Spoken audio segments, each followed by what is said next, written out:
मोहब्बत की दुकान चलाने वाले कुछ बुद्धिजीवी आजकल एक नया नैरेटिव बेच रहे हैं। वो कहते हैं कि लव जिहाद जैसी कोई चीज होती ही नहीं है। उनके लिए ये सिर्फ दक्षिणपंथी राजनीति का एक काल्पनिक शब्द है। लेकिन क्या वाकई ऐसा है?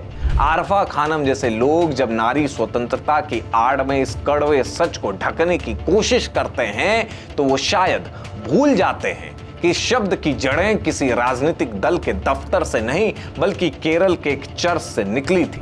आज बात उसी सच की जिसे आरफा और उनका पूरा इकोसिस्टम आपसे छिपाना चाहता है। लव जिहाद जैसे शब्द होते ही नहीं हैं, इस कथन का आज पड़ताल करेंगे।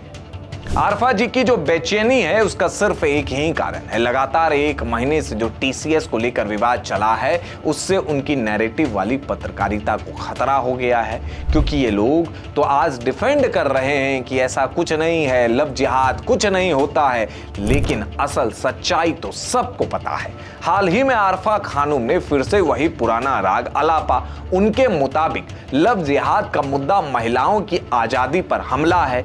उनके तर्क के अनुसार एक बालिग लड़की किससे प्यार करती है ये उसका निजी अधिकार है और इसमें समाज को दखल नहीं देना चाहिए। सुनने में तो आपको ये बात बहुत लिबरल और फेमिनिस्ट लग रही होगी, लेकिन क्या आरफा हमें ये बताएंगी कि अगर ये सब इतना ही सामान्य है तो केरल के एक चर्च ने ये शोर क्यों मचाया था कि उनकी समुदाय की महिलाओं और लड़कियों को ब्रेन वॉश करके धर्मांतरित करवाया जा रहा है। अब आरफा जी के कुछ कंफ्यूजन को दूर करते हैं। लव जिहाद शब्द का आविष्कार किसी हिंदू संगठन ने नहीं किया था। साल 2009 में केरल के कैथोलिक बिशप काउंसिल ने लव जिहाद को लेकर चेतावनी दी थी कि उनकी हजारों लड़कियों को प्रेम के जाल में फंसाकर योजनाबद्ध तरीके से धर्मांतरित किया जा रहा है। यहां तक कि केरल हाई कोर्ट ने भी उस समय माना था कि ऐसी संदिग्ध गतिविधियां चल रही है।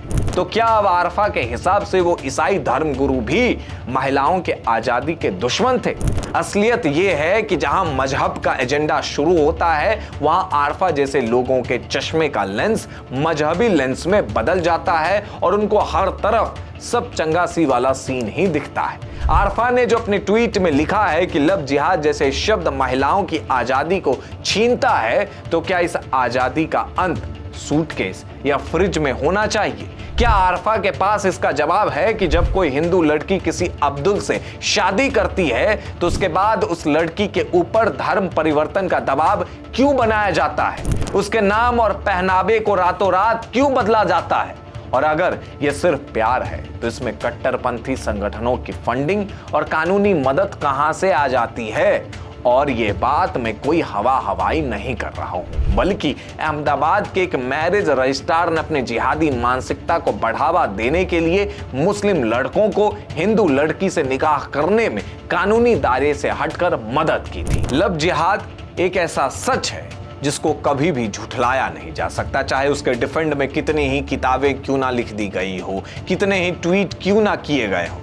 आरफा खानम के इस ट्वीट पर आपकी क्या प्रतिक्रिया है? हमें कमेंट बॉक्स में जरूर बताएं।